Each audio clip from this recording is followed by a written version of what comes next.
लोग स्टार्ट करते हैं topic that is called electric field and electric field intensity. चलिए समझने का प्रयास करते हैं कि इलेक्ट्रिक फील्ड क्या होता है और इलेक्ट्रिक फील्ड इंटेंसिटी क्या होता है। फील्ड वर्ड सुनकर के आपको कुछ समझ में आ रहा होगा कि अगर आप क्रिकेट के बहुत ज्यादा फैन हैं, बहुत दीवाने हैं, you know about field very well, but यहाँ पर फील्ड हमें किसके लिए देखना है? इलेक्ट्रिक, इट मींस चार्ज के चलते डेवलप हुए फील्ड के बारे में चर्चा करना है।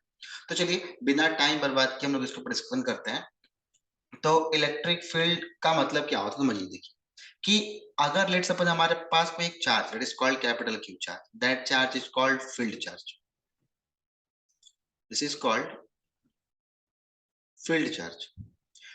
अब इस चार्ज के अगर आप अगल बगल कोई दूसरे charge that is called test charge को ला कर रखते हैं, तो अगर वो देखिए चार्ज सिमिलर नेचर का भी हो सकता है और अपोजिट नेचर का भी हो सकता है।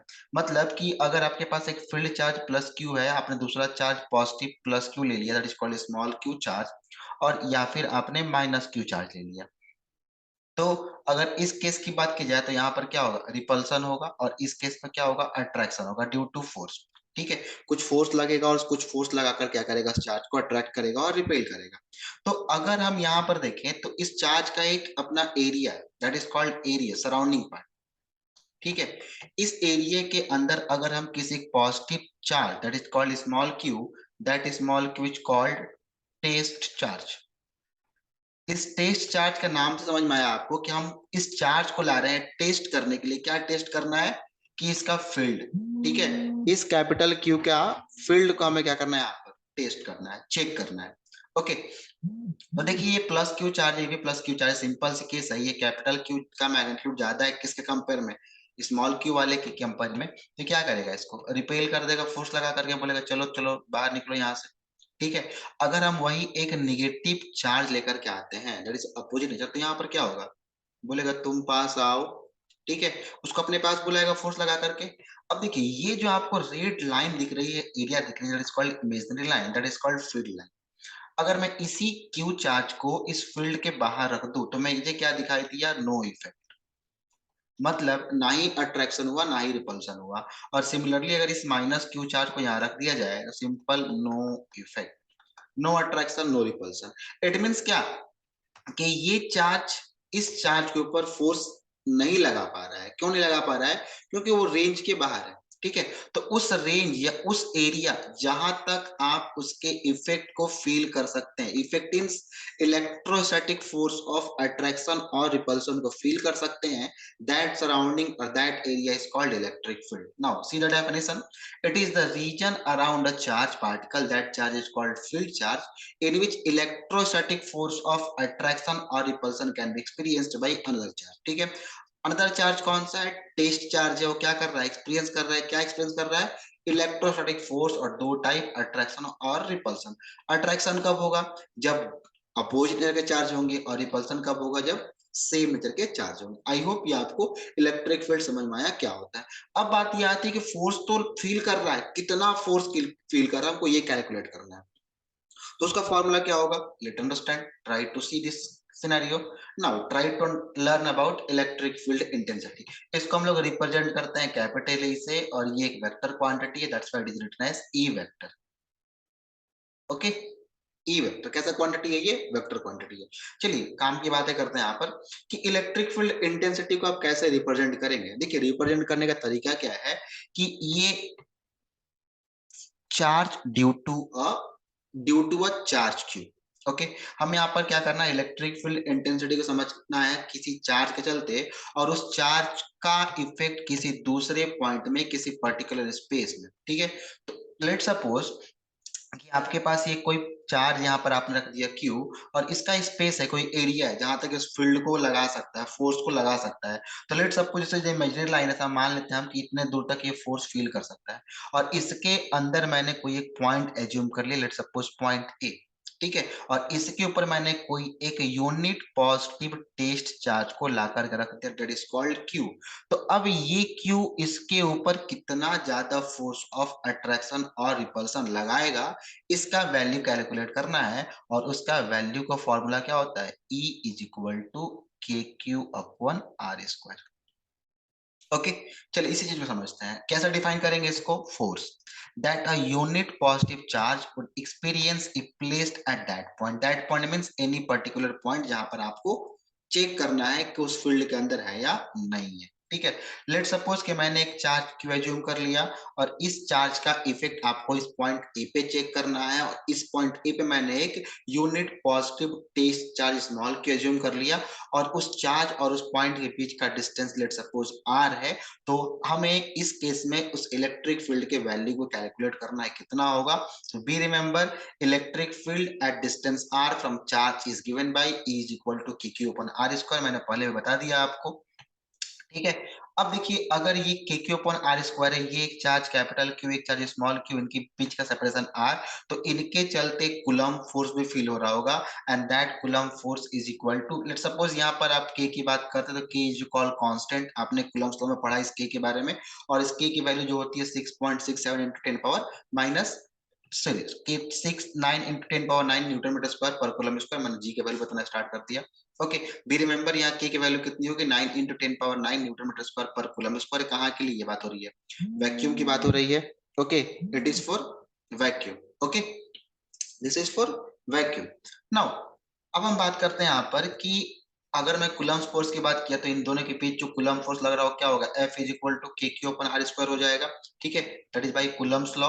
ओके, नाउ अब क्या करते हैं हम यहाँ पर, देखिए ये के क्यू अपॉन आर स्क्वायर, अगर आप यहाँ से फिल करें इसको, दैट इज के क्यू अपॉन आर स्क्वायर, क्या क्या मैं इसको ई बोल सकता हूँ, तो क्या ये फॉर्मूला आपका हो जाएगा F is equal to E into Q.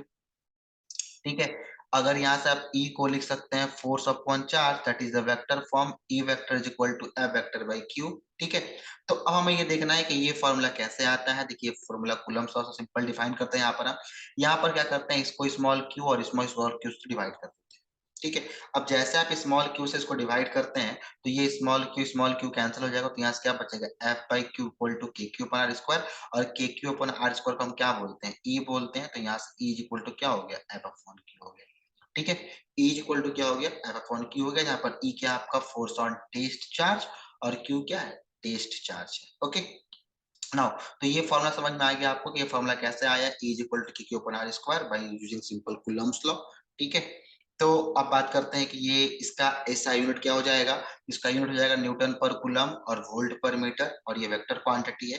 Vector quantity है तो यहाँ पर दो बातें होंगी, मैग्नीट्यूड और डायरेक्शन की। तो मैग्नीट्यूड कैसे कैलकुलेट करेंगे, उसके लिए फॉर्मूला हमारे पास है E इज इक्वल टू के Q upon are square. Okay, but बात करते हैं डायरेक्शन की, how can we calculate direction. ठीक है, तो डायरेक्शन के लिए आपको सिंपल क्या करना है, इलेक्ट्रिक फील्ड लाइंस के ऊपर टेंजेंट ड्रॉ करना है। जैसे आप इलेक्ट्रिक फील्ड लाइंस के ऊपर टेंजेंट ड्रॉ करते हैं, वो टेंजेंट क्या डिफाइन करेगा, डायरेक्शन को डिफाइन करेगा। चलिए उसके ऊपर बात करते हैं। नाउ कुछ इंपॉर्टेंट पॉइंट ध्यान देंगे यहाँ पर। पहला पॉइंट कि अगर आप चाहते हैं क्या फाइंड करना, डायरेक्शन फाइंड करना, तो टेंजेंट ड्रॉ करिए इलेक्ट्रिक लाइन ऑफ फोर्स पे at any point the give direction of electric field at that point. मतलब कि अगर ये आपके पास इलेक्ट्रिक फील्ड लाइंस है, ठीक है, अब इस इलेक्ट्रिक फील्ड लाइन के आप किसी point, let suppose any point, किसी पॉइंट पे आप क्या कर लीजिए टेंजेंट ड्रॉ कर दीजिए, that tangent represent direction of that electric field lines. Okay, और electric lines of force, that is the first point. Second important point, they do not intersect each other. It means two electric field lines never intersect each other. ये बहुत important point है। ये point direct exam में कितने बार पूछे गए हैं। क्यों इंटरसेक्ट नहीं कर, देखिए एक इलेक्ट्रिक फील्ड लाइंस दूसरा electric field line, let's suppose this is the E2 this is the E1, ये क्यों इंटरसेक्ट नहीं करते हैं, देखिए अगर मैं इस पॉइंट पे इंटरेस्टेड हूँ E2 के लिए, तो ये रहा मेरा टेंजेंट, दैट इज डायरेक्शन बताएगा ये, और E1 के लिए ये रहा टेंजेंट जो ये क्या करेगा डायरेक्शन बताएगा। ओके, तो आप खुद सोचिए क्या ऐसा पॉसिबल है कि एक ही पॉइंट पे दो डायरेक्शन हो, not possible, it is not possible to represent two directions on the same point, that's why electric field lines do not intersect at each other. Now the third point, the density of field lines represent the strength of electric field in that given region. Strength मतलब उसके force को बताएगा, maximum है कि minimum है, किस case में electric field lines के डेंसिटी को, जहां पर लाइन क्राउडेड होगा वहां पर फोर्स मैक्सिमम होगा, और जहां पर लाइन क्या होगी लेस क्राउडेड होंगे वहां पर फोर्स क्या होगा मिनिमम होगा। जैसे आपने मैग्नेट में पढ़ा होगा कि पोल पे ज्यादा लाइंस होते हैं तो वहां पर पोल पे क्या होता है फोर्स मैक्सिमम होता है in compare of other reasons. Okay, similarly अगर ये मान लेते हैं कि यह एक रिप्रेजेंटेशन इलेक्ट्रिक फील्ड लाइंस का like this. Okay, this is let suppose point A और यहाँ पर एक मान लेते हैं पॉइंट बी, इस पॉइंट ए पे इलेक्ट्रिक फील्ड E1 है और इसका E2 है, तब खुद देखिए फोर्स ज्यादा कहाँ होगा, सिंपल से केस है, इस वाले एरिया में क्राउड ज्यादा है, ठीक है, तो यहाँ वाले में फोर्स क्या होगा, ज्यादा होगा, किसके कंपेयर में, E2 के कंपेयर में, ठीक है, तो जहां पर लाइन ज्यादा डेंस होंगे वहां पर फोर्स मैक्सिमम होगा और जहां पर लाइन कम डेंस होंगे वहां पर फोर्स क्या होंगे, कम होंगे, ठीक है। चलिए नेक्स्ट इंपॉर्टेंट पॉइंट की बात करते हैं, कुछ स्पेशल केस यहाँ पर है, आप स्पेशल केस को ध्यान रखेंगे, इससे कितना बार क्वेश्चन बनेगा आपके एग्जाम में।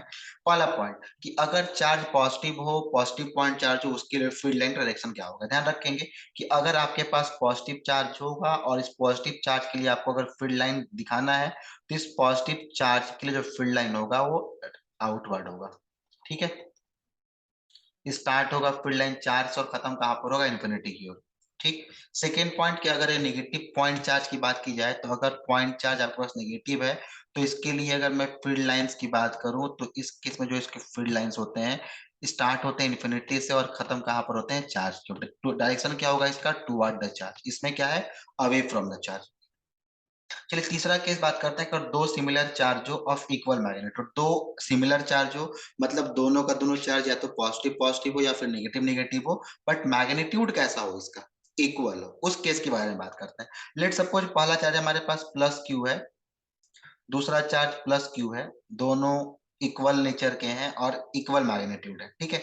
अब खुद सोचिए कि आपको पता है कि पॉजिटिव पॉजिटिव चार्ज यहाँ पर क्या होगा, फोर्स रिपल्सन होगा, दोनों फोर्स रिपेल करेंगे और दोनों का मैग्नीट्यूड भी सेम है, इसका मतलब क्या कि सेम फोर्स रिपेल करेंगे, तो आपको तो पता है कि लाइन जब रिप्रेजेंट करना है तो पॉजिटिव चार्ज के लिए आउटवर्ड होता है, तो इस केस में क्या होगा, ये सिमिलर फोर्सेस को रिपेल करेंगे, ओके, आउटवर्ड के लिए। नेक्स्ट केस कि अगर दो सिमिलर चार्ज हो बट अनइक्वल मैग्नीट्यूड, सिंपल सी केस है कि अनइक्वल मैग्नीट्यूड है तो जिसका मैग्नीट्यूड ज्यादा होगा उसके पास फोर्स ज्यादा होगा तो क्या करेगा, मैक्सिमम फोर्स लगा कर रिपेल करेगा, रिपेल क्यों करेगा, क्योंकि सिमिलर चार्ज है। लेट सपोज एक चार्ज प्लस क्यू है और दूसरा चार्ज आपके पास सिमिलर है तो लेट सपोज +3 क्यू मान लेते हैं इसको, ओके, तो इस केस में रिपल्सन तो होना ही है, बट ज्यादा रिपेल कौन करेगा, 3Q वाला, क्योंकि इसमें चार्ज का मैग्नीट्यूड क्या है, ज्यादा है, तो ये बोलेगा चलो भागो भागो भागो भागो भागो, और ये बोलेगा बस हम धूम दबा के तो भाग ही रहे हैं, देखो देखो देखो देखो, okay. Now fifth part, the two dissimilar charge, dissimilar means different different charge, अगर पहला पॉजिटिव दूसरा नेगेटिव, एक नेगेटिव दूसरा पॉजिटिव ऑफ इक्वल मैग्नीट्यूड, चलिए देखिए एक प्लस क्यू दूसरा माइनस क्यू, दो डिसिमिलर हो गए ऑफ इक्वल मैग्नीट्यूड, इस केस में देखिए पॉजिटिव वाले का तो बाहर होगा, नेगेटिव वाले का अंदर होगा, ये लाइन इसके लिए बाहर और इस नेगेटिव के लिए तो अंदर है। चलिए अब देखिए दोनों क्या करेंगे, सेम फोर्स लगाकर अट्रैक्ट करेंगे क्योंकि सिमिलर है तो अट्रैक्शन होगा, इक्वल मैग्नीट्यूड है, सिंपल सी केस है, दोनों फोर्स बोलेगा पास आओ, ठीक है, दोनों क्या करेंगे, सेम फोर्स लगा करके उन्हें पास बुलाएंगे। चलिए ये कुछ कहानी ऐसा चलेगा, ये बाहर बाहर चलेंगे और इनका कहानी मैं अलग कलर से रिप्रेजेंट कर रहा हूँ। आपको पता है कि ये अंदर आते हैं, नेगेटिव का चार्ज की तरफ होता है डायरेक्शन, तो रेड वाला जो पार्ट है वो नेगेटिव चार्ज के लिए है और येलो वाला पार्ट जो है किसके लिए, पॉजिटिव चार्ज के लिए। नाउ लास्ट पॉइंट देखते हैं इसमें कि यूनिफॉर्म इलेक्ट्रिक फील्ड हो तब क्या होगा। लेट सपोज कि अगर इलेक्ट्रिक फील्ड यूनिफॉर्म है तो इसका कहानी, यूनिफॉर्म का मतलब सारे लाइन पैरेलल होंगे और उनके बीच का सेपरेशन क्या होगा, सेम होगा, ओके। आई होप ये बात आपको समझ में आई होगा कि इलेक्ट्रिक फील्ड लाइंस और इलेक्ट्रिक फील्ड इंटेंसिटी उसके स्पेशल केस क्या है।